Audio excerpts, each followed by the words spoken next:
Ей, дали още мога да го правя, батко, а? Мога ли да пеем според тебе? Мога ли да пея според тебе, а? Виж са. Някъде 3 месец не съм сядал, не съм барал.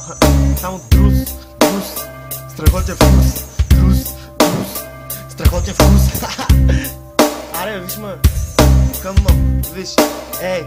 И така като ходиш, само погледни към земята. Виж в градинката, в краката, някъде сред цветята. Вземи едно от тях и му късай листата, да видим какво ще каже съдбата. Ще те взема, няма да те взема, мислите ми се въртят в главата. Както се върти в кръга качака. Опа, чакай тука ся, ушите си запечатай да ти чистите, али? Напуши си стрема, ли? Кажи ми получа ли да не би да си дрогирам? Да, смисъл в реалността аз не намирам. 5 години сме назад, лъжи в училище. Няма урок, в учебниците даже пише. Свикнали сте да ви тъпчат и да миришете. И ето ме мен, последно поколение, непокорен.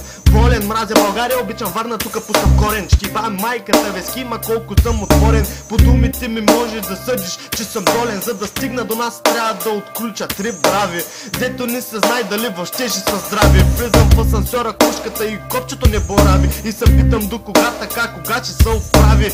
Не и докато всичките мучим като крави. Реви като лъв, искай винаги да си пръв. Скачай да ловиш таджа и да няма никаква стръв. Приличам на бълък, еми то това е пръв. Вземи малко ся, тоя хак, стъв, пали моята кръв. Тоя хак, стъв, пали моята кръв. Друз, страхотен вкус. Опълай, гълтей, жули, праскай. Ха? Май още го мога, батко. Нали? Изкарахме ли го тата? Изкарахме ли го?